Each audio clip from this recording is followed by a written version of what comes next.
Nice, healthy coffee. And this is from seed, Shelley? My goal originally was to have all the beds have a ground cover of edible greens. This whole row is tall Namwa. They're so healthy.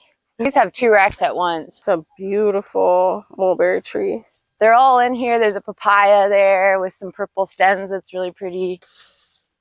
Especially with the sun coming through the clouds. Yeah. It's just gorgeous. Yeah, you got the birds in the back with the lake. Yeah. It's definitely a vibe. Like, I could take a picture and this could be home and garden easily. Thank you. Yeah. Oh, that's the turmeric. Oh, that's... Yeah. I try to do edible greens, but the one I like the most is katuk, so you'll see more katuk than other edible greens. This is the biggest one. I don't know why it did so much better than the other ones, but oh wow, it really got bigger. And so all the bed placement is really meant to complement what was already here. I'm like, wow, you go girl. You really out here doing this by yourself too. I could understand how it's overwhelming because there's so much to do. Yeah, I see you're emotional. I'm emotional too because I know you put a lot into this. So like, it's gorgeous. Yeah. I think this is what's really keeping me going. Like, because I get to just be in this very alive space. It's very alive. My name is Shelley and my social media is Shelley Plants. Awesome. And can you spell it for us? SHELLEYPLANTS. Thank you. So how many acres is this? This parcel that we're in now is 10 acres. Wow. But there's more land attached to this that is different pastures that the horses and cows graze in. Okay. So there's another 25. Wow. And I hope to expand to it once I get the system really plugged in. Yeah. I'm still experimenting. Okay. And then the animal integration is also an experiment. So got you. Yeah, we can get closer in.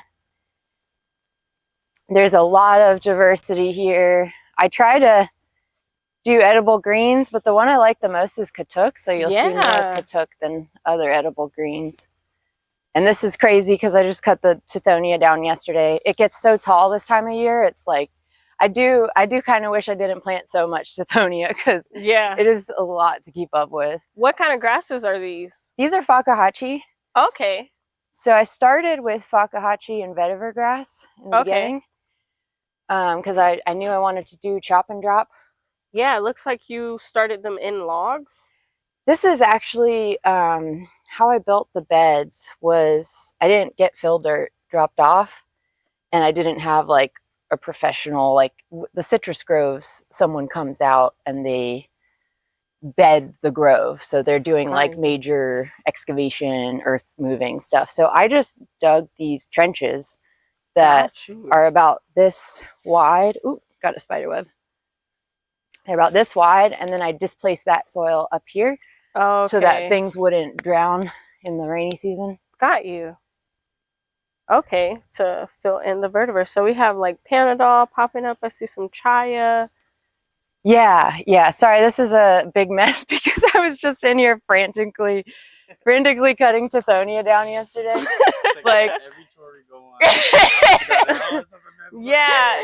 Literally, it does. I'm like, oh, so you've put this in rows. Wow. Yeah. Wow. Nice. Yeah, the thing is that like this place will never be presentable. And so no one's ever going to see it if I'm like, it's not presentable. I can't show it to anyone. Like, no one's ever going to come here if I live like that. Yeah. So I just got to take it as it is and keep going. Yes, gorgeous. So this is a new extension. Thank you. I'm extending. This is an older bed. Okay. And I really piecemeal. And by this, you mean the mango banana? These bananas here, I just planted. Okay, and the older bed is the one back there. Yeah. Okay, so is this an intentional, or are you just biodiversifying? This is like, yeah, I did make beds over here originally because I wanted it to be like food foresty, landscapey. I used to have a hammock here. Okay. And it got away from me. There's some starfruit that has been in deep shade and it hasn't grown much. Got you. So I opened up the canopy. Well, I hired some guys to tree trim to open up the canopy. Okay. And so now they've actually grown a bit since we opened it up. Word. And it's rainy season. So yeah, this is all, I originally like put cardboard down. I tried to make it a thing, but because it's all landscapey, like it's really wide. Yeah. It's just so much easier to maintain rows that have a hedge, and you cut it and lay it down in a line. Got you. And this is all, I just threw down like manure and wood chips when I was trying to start this. I did it really like half budded, you know? Yeah. So sure. It looks a little crazy. And we can go in here because the cows aren't in here yet. So it's safe to explore. So this is where the cows grow. This is where the cows graze? This is where they're going to come in today. Oh, wow. Yeah, we can come in here if you want. And this rope contains them? Yeah, this has wire in it. Okay. And we have a solar charger. Wire. So it doesn't have to be plugged into electricity. It just, the solar panel charges it with electricity. So I've zapped myself on it several times. Got you. One time it was a crazy zap. Most of the time it's just like, ooh, you know? Yeah. But one time it got me pretty good. So I know what it feels like, so I can empathize. And I think they're smart enough to avoid it. Yeah. Got you. So what are the cows for? Well, we are a cattle ranch originally. Okay. Cattle and horses. And so we stayed a cattle ranch, and I wanted to learn how to integrate cattle into fruit trees. Wow. But I didn't start out thinking about like how palatable is vetiver to a cow. I didn't think about that. And vetiver is not very palatable to a cow. So I'm not quite sure. Like, I know what I want to replace the hedges with. Okay. And it's a lot of work because I have hedges on every bed. Yeah. And so like every chop and drop has different functions. Like this makes almost like a really nice hay, like straw. Yeah. And so it's a really nice mulch. I think it also has a good amount of silica in it. So I think it adds some silica to the soil. Yeah. And then tithonia, like you need a different blade to cut a stem of tithonia than you would cut the vetiver with. Got you. So there's a lot of considerations. The lemongrass is marketable, so I can sell this. So maybe I'd keep this because I can sell it, but then you have the issue of food safety. So if a cow's been in here in the last 4 months, now you can't sell it. So there's all these moving pieces here. Got you. Thank you for explaining that, because people can learn from the decisions that you made and decide like if that's functional for them, because everybody has different needs when it comes to just lifestyle. And, you know, someone might see this and be like, oh, perfect. You know, I can do a nice chop and drop / market with lemongrass hedges, because this is beautiful. Shelley, like, you've done an amazing job at diversifying and just growing a lot of different things. So yeah, this is cool. Thank you. So you have pretty much every type of grass. The first one was Mombasa. I have like 6 Mombasas. I don't really use Mombasa. I never got into it. I found that the stuff the sickle bar attachment is what I used to cut vetiver. Okay. And it didn't do so great on the Mombasa. So I think it's great, and it probably is a better grass to use if you're going to bush hog stuff down, which is the best tool to use. Got you. Just the fastest, right? Like something that you can just push and mow over.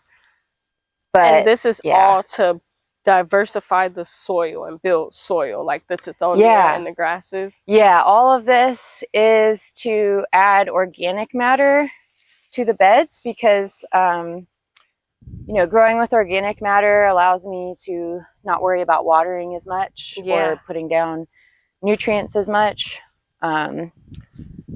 The organic matter is the only way I can do this, really. Like, I couldn't do it any other way in our sandy soils because we just have beach sand. Got you. I can show you. I mean, it's weedy in here, but we have some Suriname cherries in here. Yeah, I'm way behind on management, as you can tell. But if you look at this, these little balls here are millipede castings. Wow. That's all. It's like growing in a bed of millipede castings. Wow. Oh. And you can see the little babies.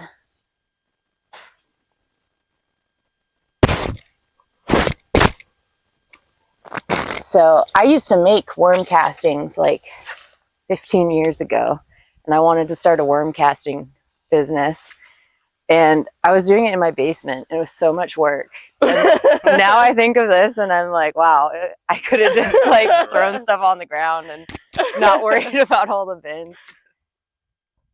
So there's like tons of diversity in here. There's lots of moringa and bananas. These are dwarf Cavendish in here. Okay. There's Suriname cherry all throughout this bed. You just can't see it. I cut all this back just like 2 months ago, and wow. It was full sun, and now it's full shade again.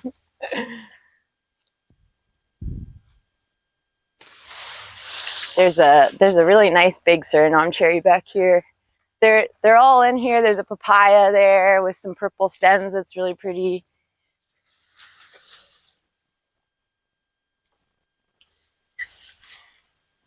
This is the biggest one. I don't know why it did so much better than the other ones, but oh wow, it really got bigger quickly. Yeah, it's expressing itself a lot. Maybe it's the amount of light. Yeah. I think it gets a little bit more than the others, because the others is just straight Tithonia. So how often do you manage? It depends on a lot. Like right now, I'm kind of buying time with the cows. So there's an area back there that I don't even want to show you because I'm so behind on it. But I bought myself time by putting up a fence and putting the cows in there. Okay. So that they could chew down the Tithonia a little bit for me and give me some time to catch up. So that's the next area I have to manage. And that hasn't been managed. Oh my gosh. It's been a long time actually. Okay. Yeah. It's probably like overwhelming to even think about. Yeah, well, I've been working full time, so this is like weekends after work. So what do you do? I'm a certified crop advisor at Advancing Eco Agriculture. Wow.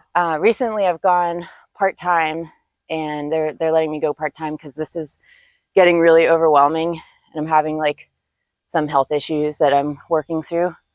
So now I get a little more time to catch up. Not as overwhelming now. Yeah. And I really I would love to figure out a super efficient, scalable way to grow biomass. I think really what makes the most sense is probably a bush hog on a tractor. Yeah. Or cows. Got you. But you have to choose either like a vegetative propagated perennial or a direct seeded annual for cover crop. Okay. The reason I like perennials is because I don't have to keep seeding them. Yeah. So I think Mombasa will germinate, but it can be tricky to germinate. So there's a lot to figure out still. Okay. But I hope what I'm doing here one day will benefit people who also grow in sand. Yeah, because, for sure. Yeah, the organic matter helps a lot. Oh yeah, absolutely.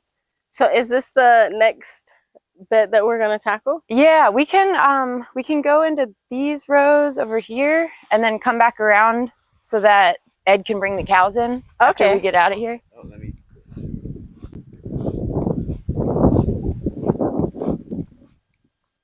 This feels like old Florida. Yeah. It's like, wow. With the grass all high. Some serious trekking. I love the oaks. You say you love what? The oaks. Yeah. The oaks are so nice. And this lake. Have all the elements. Yeah.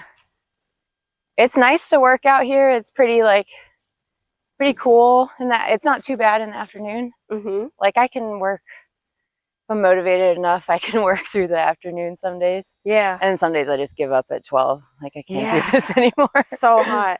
And this is a lot of land to be trekking. Yeah. Yeah, it's almost 3 acres around the pond. Everything is planted. Dang. Keep you fit. Yeah. Sweaty. Yeah, right? Or that. Yeah. I see you got some guavas hiding in here. And then there's pigeon pea along the outside. Yeah. I'm trying to reduce what I need to manage by hand. So I'm definitely in a stage of removing things because it's just too much to keep up with everything. It's amazing though. But these have little, you know, if you go through the center line, you'll see like white sapote and mangoes and all these little seedlings that are deep in the middle. Okay. But that's kind of the reason we can bring the cows in is because you can't see them and there's this protective hedge. Okay. So the cows can't see them. If they could see them, what would happen? They might eat them. We don't want them to eat them because then there goes our, you know, years of waiting for the fruit tree. So, and they might stomp on them, like if they run through the bed. Okay. So what do they eat? They do eat the tithonia. Okay. It's not their favorite. They really like the red napier. Okay. That's good. So they'll just like gnaw all this? Yeah, we'll watch them and see what they go for. A lot of times they go straight for what's in the aisle, but eventually they make it to the hedges. Got you. And these emergent trees are eucalyptus? No, that's one my friend planted. I think there's I need to bring those down and switch. I have a native that I'm going to start using called Gumbo Limbo. Okay. So yeah, it is supposed to be an emergent, but I don't want to work with it because I think there's just too much invasive potential and risk there. Got you. So a lot of times with agroforestry, you'll find like fast growing things that part and parcel have invasive risk, right? So you're kind of navigating, trying to use these really productive plants while making sure that you're not using anything with invasive risk. So I have Corymbia here, which is that these taller ones? Yeah. Okay. These were recommended by IFAS, and you'll find them at citrus groves throughout Florida. Okay. As windbreaks. You have these managed very well. Thank you. This is where I spend the most of my time. Okay. You can tell. I guess these are my two favorite lines. These are some of the older lines that I first started 4.5 years ago. Okay. And then things have been plugged in over time, but these loquats are about 4.5 years old. They are gorgeous. Thank you. Absolutely gorgeous. Like the prettiest loquats I've ever seen. Oh, seriously. Thank you. They're so well managed and healthy. All of the light green flushes are just everything. And then you have what type of bananas here? These are tall Namwas. Okay. This whole row is tall Namwa. They're so healthy. Yeah, I feed them a lot. The racks, I mean, these have 2 racks at once, but yeah, if I manage the clumps better, I would have just 3 bananas and then the racks would be much bigger. Got you.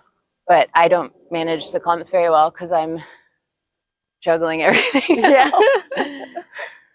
But still, for this to not be well managed is just amazing. I do put a lot of these rows, this row and this row, especially this row, gets a lot more nutrition put on it. I use liquid nutrition that my company makes. Okay. So I'm putting calcium, magnesium, NPK, all organic forms that are bioavailable. And I'm applying it on this bed the most because the loquats actually have been suffering for a while. So I'm trying to bring them back to full speed. And I have citrus in here. Okay. So I'm trying to grow citrus without using any chemicals or, you know, synthetic fertilizer. Got you. So I have to baby them a lot because citrus is very hard to grow. Yeah. Very finicky. Yeah. So what is that Mexican sunflower right there? This one? Yes. Okay. Yes, it got away from me. Got you. You'll see things all over that got away. Because like if you mulch with it, and it's wet, right, it'll come back. So true. So these are the carambola. It's not carambola. Yeah, these are Corymbia. Corymbia. I love the trunks. They're so smooth. Yeah, it is. It looks just like eucalyptus. It is related to eucalyptus. Okay. You want to make sure they don't get a chance to flower. And And so I need to get up here with a ladder and cut them soon. But right now, yeah. All the way up there? Well, actually, I think I'm just going to get on a ladder and use a pole saw because they'll come back right where you cut them. Okay. So I'm going to you can just lop the whole thing off. Right. And they'll come back. Oh, yeah. But I like how tall they are because they really break that wind up there. Yeah. They're beautiful, too. Really, really pretty tree. So do you have a nursery? Like, do you sell plants? No. Oh. So what is the goal with all of this? Is it just for the cattle? No, it's to grow food with to grow food. Yeah, this is ice cream bean, papaya. I mean, there's fruit trees all throughout here. There's 2 soursops over there. Okay. It's basically banana fruit tree throughout the whole every bed. Okay. That's the pattern. And then the edges have the vetiver and or something else. And so do you sell your produce? I just have bananas right now. Okay. And I sell them to my neighbors right now. Got you. But we're getting to a point where I'm going to have way too many bananas. Yeah, this is abundant. So I'm like, wow, you're growing all of this. Like, what are you going to do with all of it? Yeah. One thing I'm doing is trying to figure out how to grow all of them, how they grow in South Florida, what to look out for. Like if soursop grows really nicely, which I had 6 die, like the first 6 I planted all died in a cold snap. So I'm just learning how to grow different types of fruit trees that are generally like the rarer, high value ones. And then whatever works out best is what I'm going to focus on. So maybe I'll dial it into like 5. Yeah. Instead of having like all these different things going on. Yeah. But I like papaya and banana as your starter so that in your first couple years you have something to eat or sell. Yeah. And then, 5, 6, 7 years down the line, you have other fruit trees. Right. That are ready for the place you've put them. Because like you said, it's sand, especially in Florida. Like if we're talking strictly Florida, when you put something in the ground, chances are you're planting it into like a desolate, just grass loving medium 4.3 acidic. Yeah. So it's farming at the beach. Yeah, exactly. It's crazy. Go put a mango tree in Daytona. Yeah. But it's definitely gonna be like this model. You have white sapotes and like you said, like ingas and all different kind of things. So soon it's gonna be so much, Shelley. I'm like, girl, invite me over. Yeah, come over. Like I need help harvesting. Yeah, and maintaining too. Cause so is it all you? Like you do everything here? Yeah, for the last year it's been me. But I had a lot of help a couple years before that. And that's how I was able, like Jacob Hart came down and helped me build a bed over there. So my friend Mike was here for a couple of years helping me and teaching me about agroforestry. And we built the beds over there together. Like this I built 3.5 years ago, this side. Okay. And then when Mike got here, we built the beds over there in the front.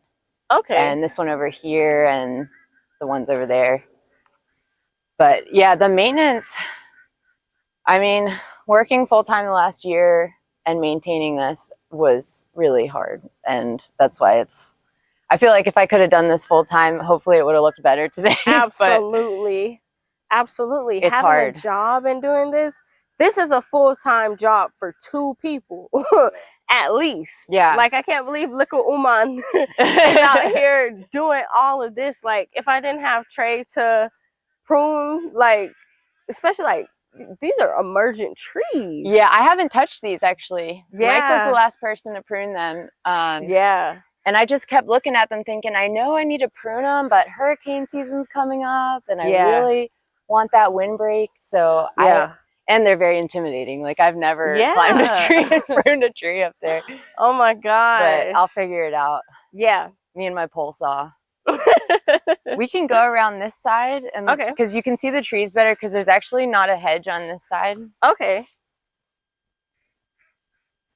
Yeah, these vetiver, these have been in here like 3.5, 4 years. Okay. And they're huge clumps now. Like when you cut them, it's like this big. Wow.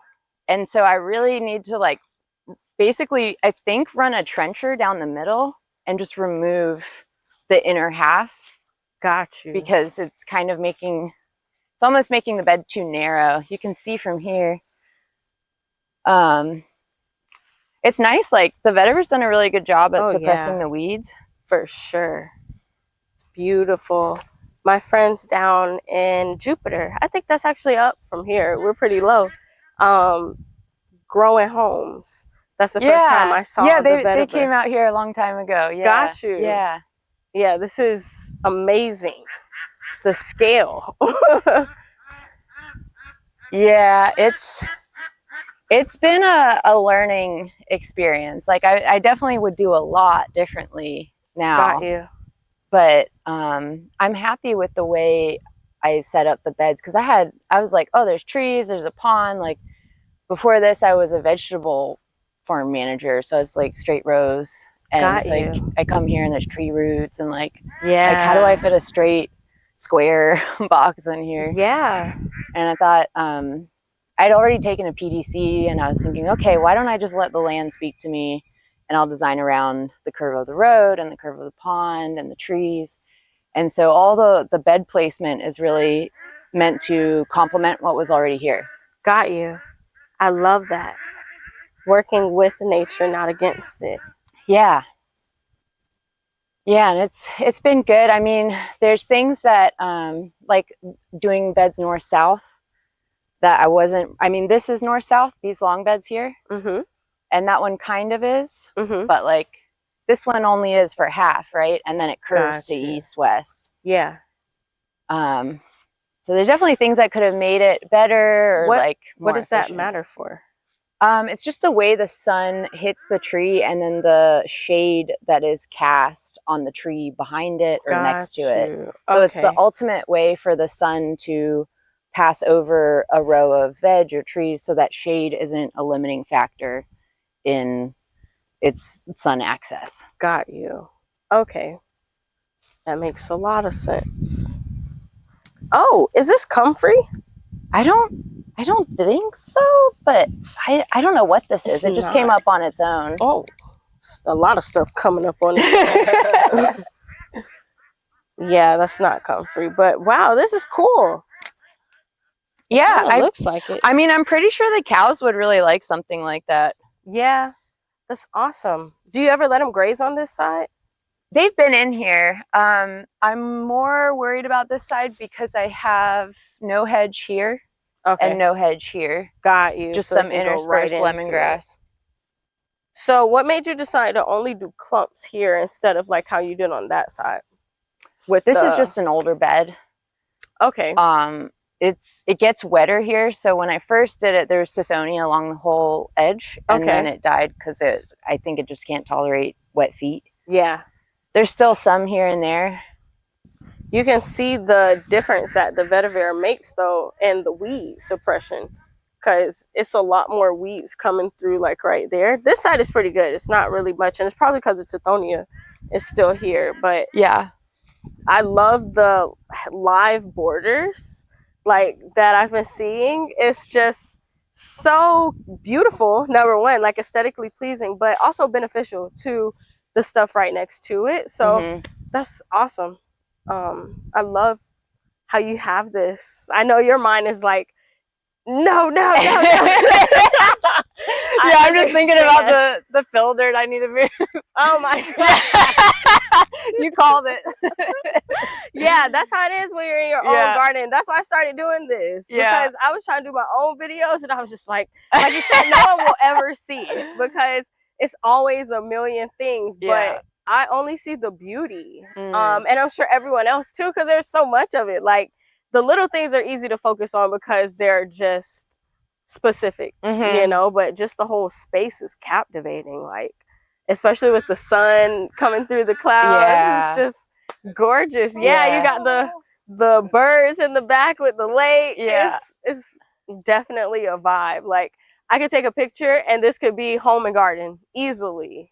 Thank you. Yeah, I've been thinking that the whole time that I've been here, because you know I read so many books about Florida gardening, and I feel like this is one of the books that I was reading. So Yeah. Oh, wow. Yeah, I see you're emotional. I'm emotional too, because I know you put a lot into this. So yeah. like it's gorgeous. It's gorgeous. Like I'm Thank like, wow, you go girl. You really out here doing this by yourself too. I could understand how it's overwhelming because there's so much to do, but yeah. it's taking care of itself pretty well. And when you do come back for it, it's so much here for you, you know? So yeah. but even right now, Shelley, like I'm like, wow, I can't believe I'm here. It's so beautiful. So Thank beautiful. you. Yeah. It feels so good to hear you say that because yeah, you know, the way you look at things, you zero in on all the stuff that you need to fix, but Yeah. to hear someone else come in and feel that it's beautiful is really nice because Yeah. I do feel that when I'm here working early in the morning, I'm like, this is really nice. Like I feel Yeah. good in here. Like Yeah. I think this is what's really keeping me going. Like, Yeah. because I get to just be in this very alive space. It's very alive. And you can feel it when Oh. the bugs are flying at you. Oh yeah, they're very friendly. Oh my gosh. They're like, Yeah. They're very wiggly, what very is that? loud. Oh my goodness, that's how they eat. Hopefully they're eating weeds and bugs. Yeah, right. They're going in. This is crazy. Yeah. Do you ever get in there? The pond, no. I've had friends that went swimming in there, and I was like, "You guys are nuts." Yeah. We didn't know it because when we got this place, there was a rowboat left behind, and there was a hole in it, and we didn't know, and it was turned over. And my friend and his kids bringing it in the pond, yeah, and they get in the rowboat, and the rowboat starts sinking, and they're all swimming, and they liked it, like they were gonna swim anyway. Okay, but it was so that's nuts. I'm glad they were happy to swim anyway, because if they weren't, I would have been like, oh no. Yeah, this is mortifying. Yeah. Like, how deep is that lake? Oh, it gets real deep. Like, it's got to be at least 20 in the middle. Oh yeah, you better be able to swim. Wow. It gets so dry in the winter. Oh, yeah. It goes way down. Wow. It's just a big pit in the ground in the winter. Wow. But it's still some water in it? A little bit. Yeah, but like, we're just hoping it doesn't go dry one of these years. It gets bad. Got you. You would? You would swim? He's crazy. I believe him. Like, I'm like, as long as I don't see any gators. Gators? That's what you're scared of? All I can think of is flesh-eating bacteria. Oh, that's right. Yeah, like, you gotta look out for that. Yeah, or some like swimmer's ear. You get trichomonas, but I shouldn't have been in nursing school. That's when I really learned, like, germs and water. They love it. That's their portal. They're just like, yeah, let's do it. But anyway. I miss being like a little kid where I didn't know of all the things that, like, I used to get in gross water all the time. I'm playing in it. Yeah. Throwing it in my mouth. Yeah. My daughter yesterday went outside. It had just finished raining, picked up the cart. Like, we have like a sand table, picked it up, drunk the water. I'm like, who knows what just laid his babies in there? Like, I just have to let it all go. Oh, yeah, they keep you young, I guess. Yeah. Make you say F it a whole lot. Yeah. Ooh, yeah. Like, all right, you'll live. Yeah. You'll be okay. Yeah. We just pray every time. Exactly. Yeah. And thank God. But am I tripping? Oh no, those are just really close. I thought that was a grafted. So things are so close in here. Like, I'm gonna have to transplant so much stuff. Got you. Yeah. Okay. Everything's really close. There's like citrus and some kind of a nona right next to it. Yeah. Here's a wanabana or soursop. There's a jackfruit. Like, everything's way too dense. Got you. Okay. But, you know, one day I'll make some difficult choices. Who's the transplant risk? And just try it out. I actually have like this ice cream bean here is a transplant. Okay. Because when I first started, I was just like buying all the nursery stuff and planting it without a real plan. I just got really excited. And then like 6 months later, I was like, this was not a good idea. I'm going to transplant this. And then the trees would suffer because I didn't transplant them right. And yeah. So, but that one's a transplant. It's all right, but it's old and it's still small. Wait, which one? This ice cream bean right here. Okay, got you. Yeah, I just learned that my transplant game sucks. I literally just learned that last week. I was like, oh, I was blaming it on the nursery. He's like, yeah, it's not the nursery. It's like I go there all the time. But I mean, it's just certain things like that will do well with a little bit of neglect, you know, and there's certain things that you have to put more love into. But yeah, I think over time, eventually it all balances out. As soon as you get that fruit, it's like it never happened. So yeah, I'm waiting for that day. The loquats have been fruiting for a couple of years. Awesome. But this last year, I was very neglectful of this place for a little bit, in last late fall, early winter. And the loquats, I'm putting a lot of love into them to keep them happy. Yeah. They had some bug issues. They don't have the bug issues anymore. Okay. Now I think they have a little bit of fire blight. Okay. But they look healthy enough that you can't really tell. Yeah. But I see it on a couple stems. Okay. I have no idea what fire blight is. It's like the tip of the shoot looks like it got burnt. Got you. Okay. So I want to do some identification. Would you want to do it on this bed or this area? On like what the fruit trees are? Yeah. This is probably the best one. Yeah. Okay. Let's do it. I want everyone to be able to see which plants are growing well and, you know, which ones you feel like maybe aren't the best to grow here, or just specifically the challenge that you had. Yeah. Yeah. Huge trunks. Are these the tall anomalies too? Yeah. They make big trunks. All of the ones that I've seen, they're like Asian style bananas. Like you can definitely tell those are some like Amazonian. Cause look, the corm is below this log trench. That's a deep corm. Yeah. Like trying to separate this, Sarah Maria told me she's never been able to do it successfully because the corm goes so far. Like to separate it, you're just getting that herbaceous. You know?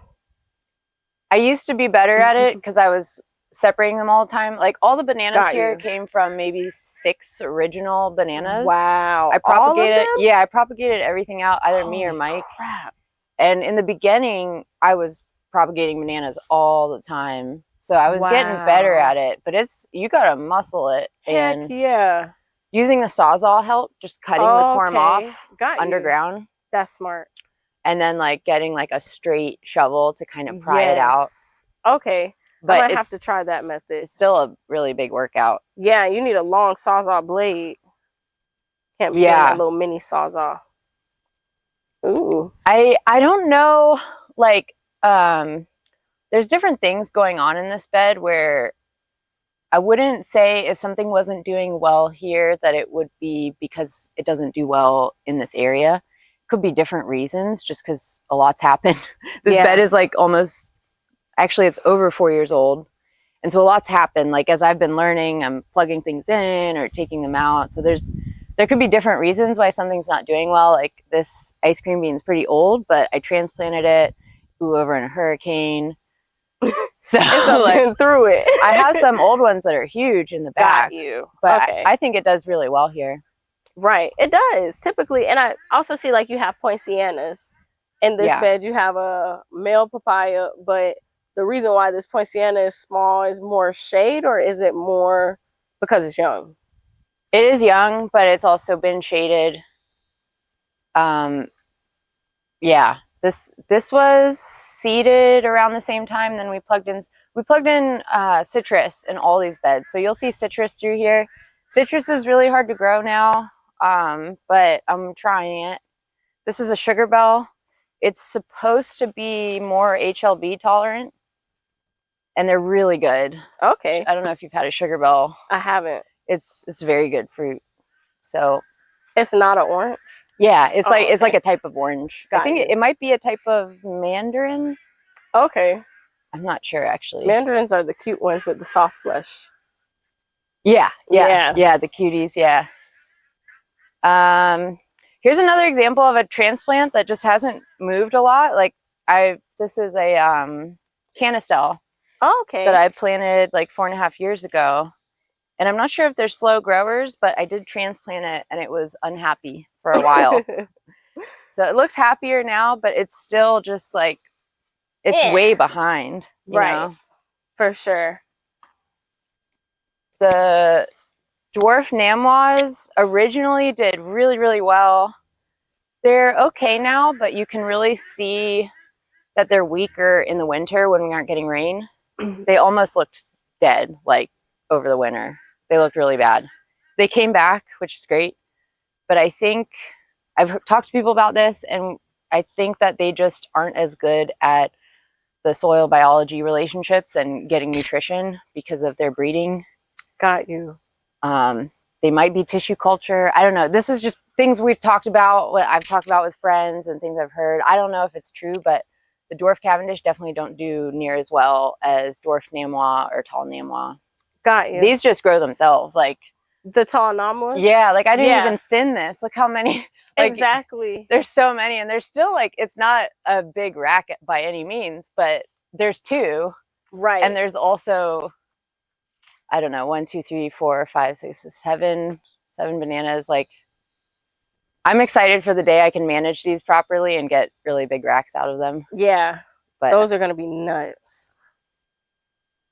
I feel like, and this is just my hypothesis to add to the pot, that the not dwarfs, like the regular size bananas, with it being so close to the water, don't get rot, because these kind of look like they almost have a little rot at the bottom.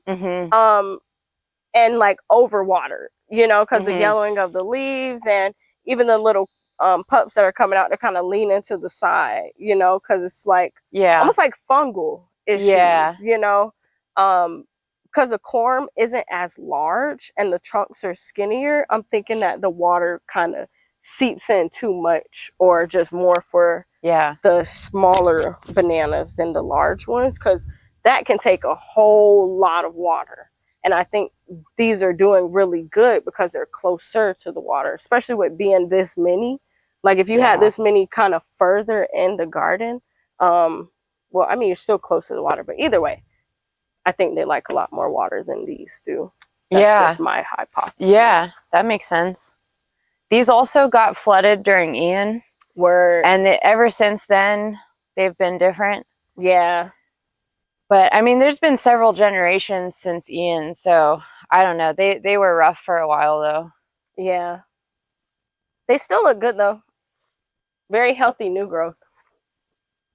Yeah. Yeah, they're definitely doing better. And you have like longevity spinach at the bottom. There's so much Okinawa spinach over here. Wow. Yeah. Yeah. My goal originally was to have all the beds have a ground cover of edible greens. It didn't quite work out. That's still good though. Yeah. What's your plan for the nopal cactuses? They're just in there to keep you know, living roots, and in the winter they do great. I'd love to fruit them. Word. But you can eat, you know, the nopales, and I like to eat them, but it is a lot to prepare them. You got to be ready to fight some nopales. Are those the thornless? No, I can see the thorns. These have thorns, yeah. Okay, got you. And you got a mulberry in the cut. Is that a everbearing? That's a Thai. Okay. I think they're pretty similar. Yeah. They'll fruit pretty much whenever you prune them. It's a beautiful mulberry tree. And there's jackfruit throughout the place. This is a nursery jackfruit. Okay. Yeah, there's both direct seeded and potted jackfruit. Direct seeded, like you seeded it? Yeah. Awesome. Yeah, I can show you different ones that have popped up. There's one somewhere around here that has a huge leaf on it, and it's just wild. I think it's in this bed. The jackfruit? Yeah. I don't know if I can find it, but... Oh, here it is. Oh, I see it. It's sticking out like a sore thumb. Yeah.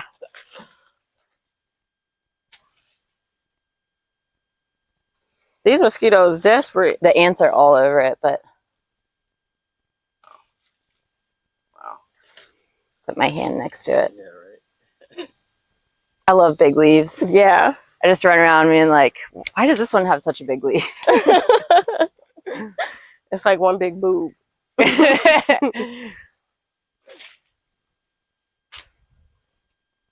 There's more canistel, more sugar bell. That's the row is like, it's very mixed up, but also when I got the citrus, we kept like the same variety in the same bed. So this whole bed is sugar bell. Okay. Or sugar bell or canistel or, you know, mulberry, jackfruit, just the guanabana at the front. Okay. I'd like to plant more, but I think they're packed enough as it is. Yeah, you got to get a little mini me Yeah. to help you out with this. Yeah. Here's some Cavendish that are ripening. Oh, yeah, they are. They used to make huge racks, and they just haven't in a long time. Every now and then I'll see a decent sized rack, but when I first planted them, I was so impressed with them. Yeah. I was like, this is my favorite banana. Because Awesome. the texture is really nice when they're frozen. Like the Namwa is more sticky. Yeah. When you make a smoothie. Yeah. And this one's more dry, like a, you know, like a store Cavendish. Mm-hmm. So I really like them for that. But they're just not, they're not as independent. Got you. As the Namwas. Okay. We can walk around here, and I have some fruit and coffee. Oh, cool. Arabica? Yeah. Yeah, honestly, I got it on Amazon. What? I don't know. I know it's like a basic coffee. That's awesome, though. Shout out to Amazon for the seeds. Well, I guess everyone's boycotting Amazon, so don't shout out Amazon. Yeah, no Amazon. We're not effing with Amazon right now. This was 5 years ago. I didn't know any better. Don't come for Shelley in the comments. She's not still buying. I love the hedges. The vetiver is just so delicate. It's not like that Napier or Mombasa, because you walk past that one, it's going to slice you. Oh, yeah. You're going to be ready to fight. The vetiver, if you're going to do chop and drop, I would say the vetiver is the best, in my opinion, just because it's never going to run away on you. It's never going to be a problem for you to catch up with. Right. Like this has been a problem for me to catch up with. I have a lot of work to do in here. And it's invasive. The other. Yeah, if it falls and roots, it would, but they don't have any like seeds that would spread. We just hit Mosquitoville. Did we? Oh, like, I didn't put any on you guys. Ear. Oh, no, it's okay. I brought long sleeves. Okay. But we can go grab some spray if you want. Yeah, we'll be all right. We prepared this time. Yeah. Last time was crazy. We had on shorts and nothing. Oh, we no. Oh, no. That's the worst. That's the worst. The whole time. So I see am I tripping? Was it an Inga bean over here? It was like a really pretty dark green. Maybe that was the loquat. There's loquat in here. Is this the same? No, this is a different row than the other one. Yeah, there's 2 rows. That one is bananas, pineapple, and citrus. Okay. This pineapples? Yeah, there's in the middle? Yeah, in here. Wow. I really need to figure out how to grow more pineapples and where to put them. Oh, it's going to start storming on us. Yeah, we can run if it gets crazy. Yeah, I was cleaning up in here a few days ago. I have to clean up that side, but okay. Yeah, there's pineapples all through here. Got you. I've gotten a couple. They're just, I think the shade is just too deep. Got you. Yeah, because it's on both sides. But wow, this is like so shaded. Oh, here's another big leaf. And what kind of citrus is this? This is actually Valencia. So this is like the citrus that is, you know, not doing so good in Florida right now. Awesome. A lot of those are this type. Okay. So whenever I planted these specifically because I know and work with citrus growers, and I want to do all this stuff on my Valencia so I can see what works nicely for them. But yeah, I love seeing a Valencia with a big healthy leaf like that. You're breaking down the barriers and the stereotypes. Yeah. I love that. Yeah, I don't know. All this Tithonia might be reinforcing some stereotypes that it gets Don't plant Tithonia. Yeah, be like, let me be a word to the wise. Like, be really careful if you're planting a lot of Tithonia, because if you do, you're gonna be doing a lot of work. Yeah, especially if you have a job. Yeah, it's a lot. Is this Doom sunflower?